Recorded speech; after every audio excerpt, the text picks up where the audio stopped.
Emily Goodwin here from Writers of the Future, and we are talking to friends and fans around the world. And today we have a special author, Rebecca E. Treasure, with us. And very exciting speaking to you today, Rebecca. How are you? I'm great. Thank you for having me. It's really an honor to be here. How are you? I'm great, thank you. So, Rebecca, tell us a bit about yourself. So I'm a writer and a mom and a violin teacher. I'm originally from Colorado, but we're currently in South Central Texas. I'm a military spouse, so my family and I have lived all over. I started writing fiction in January of 2017 and writing just what I like to read: science fiction, fantasy, historical fiction. Since then, I've written 4 books and dozens of short stories. I don't even know how many. And I'm currently working on my 5th book, which is a science fiction novel, and I'm really excited about that. I've had 2 short stories. One is published in the A Dying Planet anthology from Flame Tree Publishing. And then I have a forthcoming publication from Wordfire Press in the Hold Your Fire anthology. Nice. And do you have a preference? Like, do you lean more towards sci-fi or fantasy, or do you across the boards? So 3 of the 4.5 books I've written were fantasy. But when I read, it's really across the board. And when I write, it's mostly science fiction and fantasy with a little bit of historical fiction thrown in there. So it's entirely genre fiction is where my passions are at, but in the subgenres there, it's kind of all over the board. You mentioned that you have been entering the Writers of the Future. How did you first hear about the contest?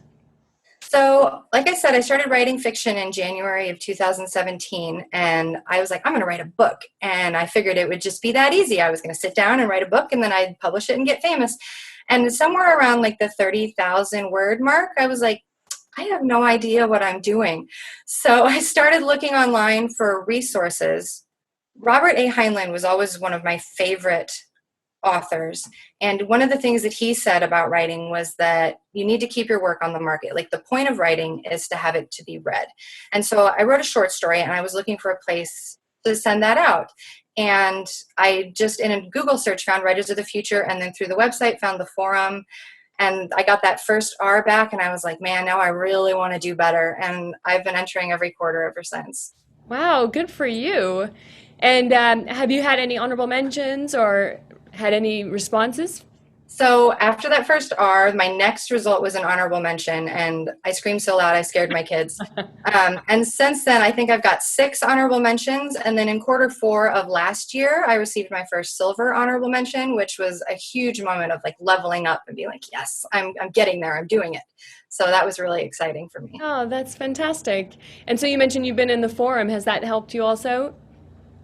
Yeah, enormously in many, many ways. I do a lot of critiques for other forumites, which critiquing, I think, is an important part of growing as a writer, learning to see errors in writing outside of your own, because we sometimes have blinders on when we're looking at our own stories.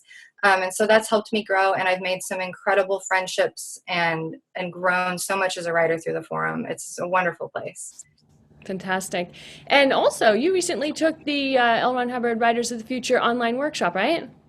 I did. It was a great course. I did it in one day, which I wouldn't necessarily recommend. I have told my husband, you have the kids, I'm doing this today, but doesn't require that kind of binging. You can definitely take as much time you need with it, and you'll get so much out of it. It's a really wonderful course. That's great. And so you obviously got to meet the teachers, David Farland, Tim Powers, and Orson Scott Card. How was it being one-on-one on these videos with them? I think that was a really powerful part of the course, is that you have these lectures from 3 different great minds, saying similar things but coming at it in their own unique perspectives, as opposed to a writing course where you just have one teacher and you're just getting it through their filter. And the course had a really great balance too, between the lectures, the essays, and then the practical exercises, where it kind of kept you moving through it because your brain was being engaged in different ways. And it was really easy for those 8 hours to pass as I worked through the course. Nice. And how did you find those essays? Were they helpful? Yeah, they were really interesting. L. Ron Hubbard particularly has a really great turn of phrase and is just a lot of fun to read. And he had one essay that I actually had to read it twice because it was just densely packed full of information, but talking about what art is and what makes something art. And the takeaway from that the foundation of what we're trying to do is communicate is, I think, really important and something that's easy to miss as writers. We love our quirky characters and our colorful words and our twisty plots, but if we're not communicating with the reader, then we're nowhere. So that was a really important essay. Well, that's fantastic. Well, great. I'm glad that you got to participate in that. I think you were one of the first people to finish the workshop, in fact. Now thousands of people have been on that workshop since. And for anybody listening, that is at writersofthefuture.com, and also the forum that we mentioned earlier, you can find it at writersofthefuture.com. And Rebecca, you recently read the latest volume of L100 Presents Writers of the Future, Volume 36. Let me know what you thought about that. I do. I read all of them, especially since I started entering. You have to study your judges, but they're also just great stories, and they're just great anthologies. They're put together with a little bit of something for everybody, and lots of genre and lots of ideas. There were some really powerful stories in this volume. I think I don't usually like creepy stories or kind of scary stories, but Foundations by Michael Gardner was this really interesting story with really rich world building, and the setting kind of grew as you got further and further into the story, and it was a really interesting story. Another one that I really enjoyed from this one was The Trade by C. Winspear. It's a great first encounter story, but it surprised me. The ending, I was like, oh, I did not see that coming. And I love being surprised. So that's always really exciting when I did not see that coming, because you read a lot of stories and we all consume a lot of media these days. So that was really cool. And then Yellow and Pink by Lian Ning is this beautifully heart-wrenching story about loss. And I think that was just a beautiful story. It's just a great volume. Great. And then how about the art? I know you do the writer side of the contest, but what did you think of the art in the book? Well, the art reveal is always my favorite part. I'm almost as excited as the writers following it along on the blog. I'm like, ooh, today's the art reveal. And I tuned in when you guys did the call for the art reveal earlier this year, and it was so cool to see all those art pieces come out. Again, I think I'd have to go back to Yellow and Pink. It's a complicated story, so choosing how to do the art for that had to be kind of a challenge. And the way that the artist went about that is such a beautiful image. I think it worked really, really well. Nice. Well, I'm sure they'll all be glad to hear. Great. And so, Rebecca, if somebody wants to find out more about you and your website, where can they find you? So I do have a website that's www.rebeccaetreasure.com. Treasure spelled just like it sounds, like Treasure Island.